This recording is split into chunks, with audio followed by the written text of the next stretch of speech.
मैं मानता हूं कि अगर एक व्यक्ति का जीवन सुबह से शाम तक बड़ा रूटीन से रहे, नियमितता रहे, सुबह से शाम आपको क्या करना है ये आपकी प्लानिंग तय हो, तो आपको किसी मोटिवेशन की आवश्यकता कभी नहीं रहती।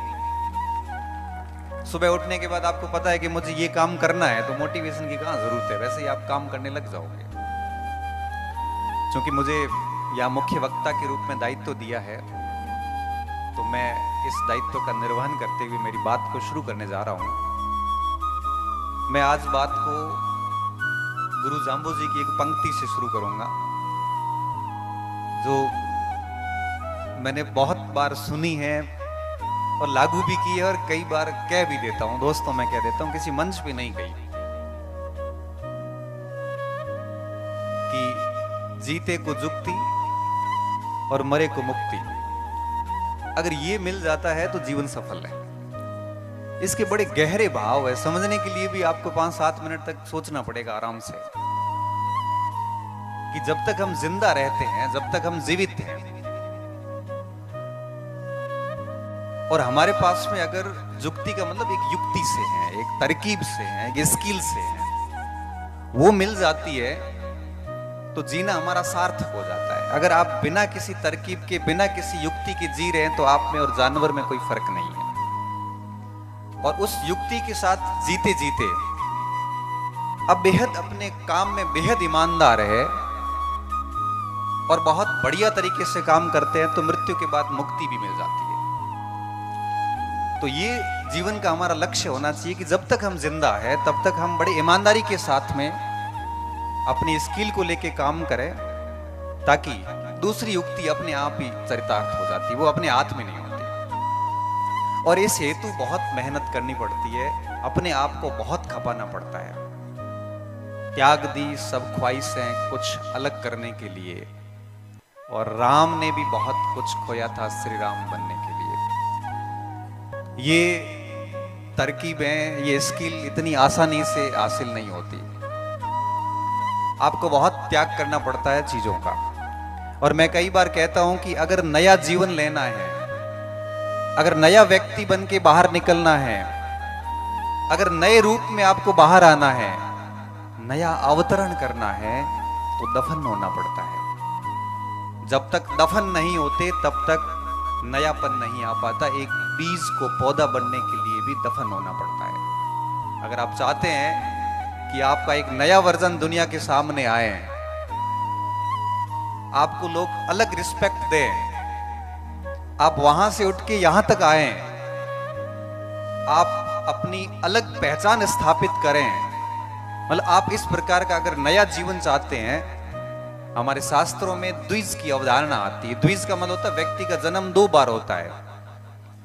एक बार मां की कोख से होता है, और दूसरी बार गुरु के सानिध्य में वो जब शिक्षा ग्रहण करता, तब उसका दूसरा जन्म होता है। और वो दूसरा जन्म उस मनुष्य को, उस मानव को मनुष्य बनाने का कार्य करता है। और मैं मानता हूं कि जब हम शिक्षित होके अपना एक नया रूप पेश करते हैं, तो अपना नया जन्म होता है। और नया जन्म जो है, ये जो द्विज की धारणा है, अगर आपको नया जन्म लेना है तो मरना पड़ता है, दफन होना पड़ता है। कई बार स्टूडेंट कहते हैं, सर मेहनत नहीं होती, ये नहीं होता। तब मैं कहता हूं कि स्वर्ग जाने के लिए मरना खुद को ही पड़ेगा। अगर आप स्वर्ग चाहते हैं जीते जी, तो आपको खुद को मरना पड़ेगा। कोई और आपको अपने टारगेट के नजदीक नहीं ला सकता। अपने अपने युद्ध है, हर युग में अपने को ही लड़ने पड़ेंगे, और समय के शिलालेखों पर खुद को खुद ही गढ़ने पड़ेंगे। कोई आपके इस युद्ध में साथ नहीं देगा।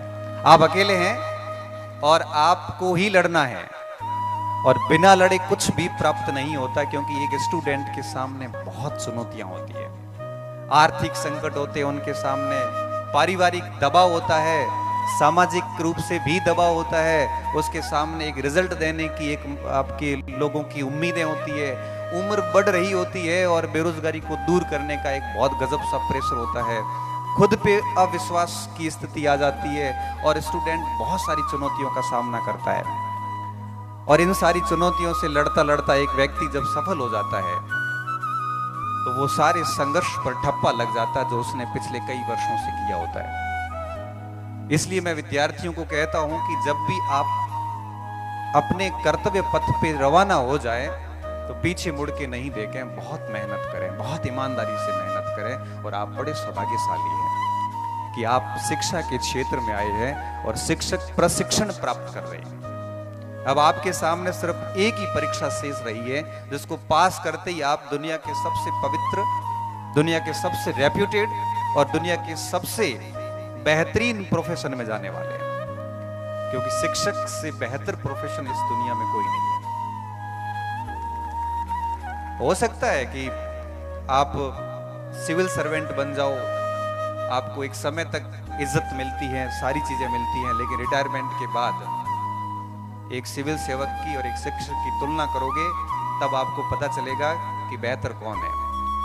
मैं आपको बता दूं, भारत सरकार के अंदर, राजस्थान सरकार के अंदर, पूरे देश के अंदर सिर्फ एक ही पोस्ट ऐसी है जो कभी सेवानिवृत्त नहीं होती, और वो है शिक्षक, जिसके आगे कभी भी भूतपूर्व शिक्षक शब्द नहीं मिलेगा, जिसके आगे कभी एक्स सर्विसमैन या एक्स टीचर शब्द नहीं मिलेगा, क्योंकि वो मरते दम तक शिक्षक ही रहेगा।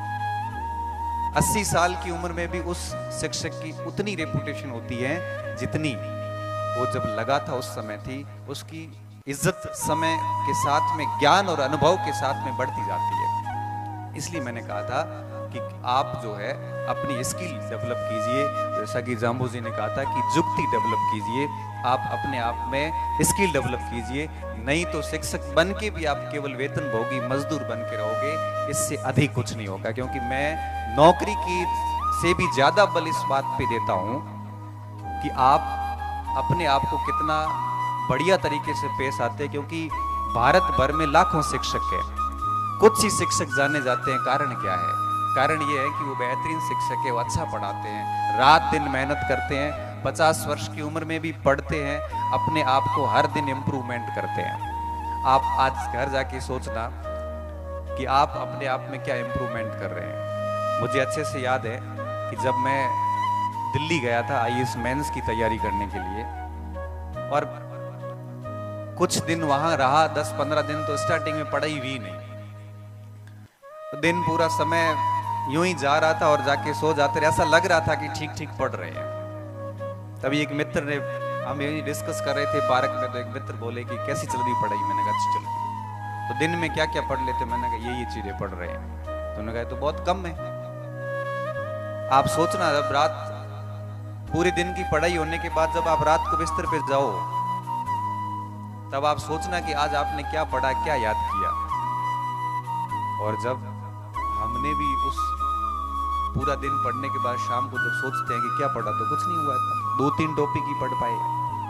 ये आत्म मंथन करना बहुत जरूरी होता है।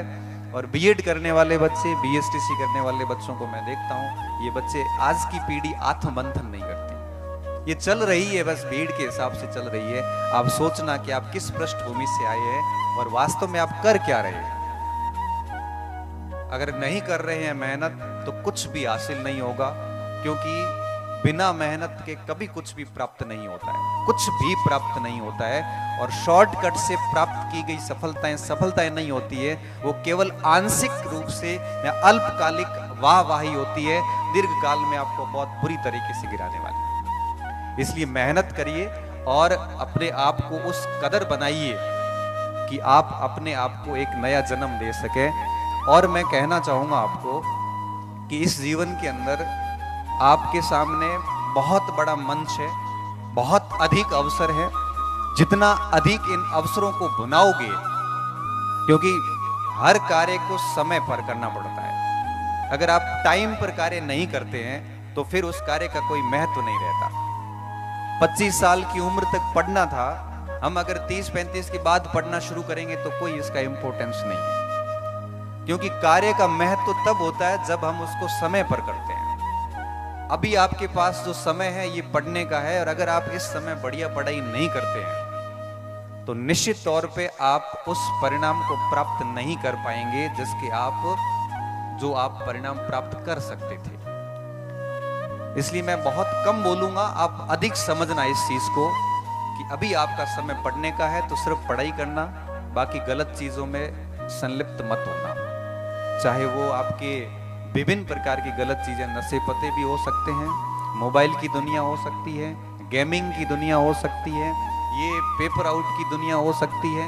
ये जितनी भी गलत चीजें हैं, मैं कहूँगा कि इनसे दूर रहते हुए अपना सिर्फ और सिर्फ ध्येय पढ़ाई पे रखिए, अपना मार्गदर्शक कोई चुनिए और उनके बताए हुए रास्ते पे चलते हुए आगामी 3-4 साल के अंदर आप किसी अच्छी जगह पे पदस्थापित होइए। उसके बाद में भी पढ़ते रहिए, बड़ा अच्छा लगेगा, क्योंकि जीवन जीना तभी अच्छा लगता है जब आप जो चाहते हो उससे अधिक आप कर रहे हो। मुझे ठीक से याद है कि मैंने कभी सोचा नहीं था कि मैं भी इस स्तर तक पढ़ पाऊंगा या प्रोफेसर बन पाऊंगा या फिर ये पीएचडी की डॉक्टरेट करूंगा। मेरे दिमाग में ऐसे कोई लक्ष्य नहीं थे। बस इतना मेरे दिमाग में हमेशा से ये रहता, और आज भी यही रहता है कि मेरे द्वारा कोई गलत काम नहीं हो, बस मैं मेरे काम करता जाऊं, पढ़ता जाऊं। क्योंकि जन्म लेना आपके बस में नहीं है, आपका वंश कौन सा होगा या आपके बस में नहीं है, आप अमीर होंगे कि गरीब घर में जन्म लिया ये आपके बस में नहीं है, लेकिन पुरुषार्थ आपके बस में है। आप पुरुषार्थ करके ये सारे के सारे धब्बे खत्म कर सकते हो, बाकी सब बहाने हैं। और अगर आप पुरुषार्थ करके अपने आप को अलग लेवल पर स्थापित करते हो तो आने वाली पीढ़ियों को आप कुछ उदाहरण दे सकते हो। और आगे की 4 पंक्तियां मैं आपके लिए बोलूंगा, ये सारे बच्चे अपने अपने से कनेक्ट करना। मैं आपके लिए बोल रहा हूं कि शून्य नहीं जीवन हमारा, शून्य नहीं जीवन हमारा, ये मैं आपके लिए बोल रहा हूं कि शून्य नहीं जीवन हमारा। हम भी ऋण में लड़े हैं, ऋण यानी युद्ध, हम भी ऋण में लड़े हैं। जहां बिखर गए लोग वहां हम आज भी खड़े हैं, जहां बिखर गए लोग वहां हम आज भी खड़े हैं। तो आप भी ये बात जो है अपने आप से कनेक्ट करिए, खूब सारी मेहनत करिए। जिस उम्मीदों उद्देश्यों के साथ में आप आए हैं, आपके परिवार ने आपको यहाँ भेजा है, आप उनकी उम्मीदों और आशाओं पर कभी कुठाराघात मत करना, अन्यथा पूरा जीवन पश्चाताप होगा। और पश्चाताप कहते उस बीमारी को है जब व्यक्ति एक बार नहीं मरता, हर दिन मरता है। रिग्रेशन होता क्या है कि आप नहीं पढ़े, आपके अटेम्प्ट पूरे हो गए, उम्र चली गई, फिर दिमाग में आएगा कि मेरे से जो कमतर स्टूडेंट थे, जिनसे मैं इंटेलिजेंट था, वो लोग लग गए, मैं रह गया। ये पश्चाताप आपको हर दिन होगा और आप हर दिन अंदर ही अंदर घुट घुट के मरोगे। और ये जो घुटन होती है हर दिन की, इसे हम पश्चाताप कहते हैं। और मैं आप सभी को कहूंगा कि ऐसा पश्चाताप आपकी जिंदगी में कभी नहीं हो, भगवान करे। इसलिए आप आज से ही अपनी मेहनत शुरू कर देना और जी तोड़ मेहनत करना जितनी आपसे हो सकती है। और ऐसी अगर मेहनत करोगे तो निश्चित तौर पे आप सफल होंगे। आपको कोई भी अपने लक्ष्य से दूर नहीं कर सकता। बाकी सारी बातें आदर्शवादी है, मूल बात यही है कि मेहनत करनी है और सही दिशा में करनी है। बाकी सारी चीजों से दूर रहते हुए तभी आपका जीवन सफल है। मैं जगदीश जी को बड़ा साधुवाद दूंगा कि हमारे बाड़मेर के अंदर भी एक छोटे से कस्बे में इतना बड़ा शिक्षा का एक बहुत बड़ा ग्रुप खड़ा किया। और ये क्योंकि हमारा जो मारवाड़ क्षेत्र है, ये शिक्षा में हमेशा से पिछड़ा क्षेत्र माना जाता रहा है।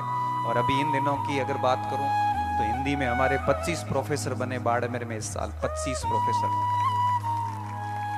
अंग्रेजी का कल रिजल्ट पोस्टिंग हुई, अंग्रेजी में भी 5 प्रोफेसर के नाम मैं देख रहा था कि लिस्ट में है जो बाड़मेर के रहने वाले हैं। अंग्रेजी जैसी विषय में जो हम भागते हैं, वहाँ 5-5 प्रोफेसर बनना बहुत बड़ी बात है। ये सारा सारा इन्हीं संस्थाओं की बदौलत है कि ऐसी संस्थाएं आंशिक रूप से सही या अधिक रूप से सही, न्यूनाधिक मात्रा में भी डेफिनेटली यह शिक्षा के क्षेत्रों को बढ़ाती है। तो आप अच्छे साधक बनिए और साधना करिए, तभी आप है वो इन साधनों की सहायता से साध्य को प्राप्त कर सकेंगे। इसी बात के साथ मैं मेरी वाणी को विराम देता हूँ। जय हिंद, जय भारत। और बहुत बहुत धन्यवाद जगदीश जी का कि मुझे आमंत्रित किया, मंच दिया। मेरे लायक कभी भी कोई सेवा हो, हमारे लायक सेवा यही हो सकती है कि बच्चों को से कोई बात करनी हो तो आप कभी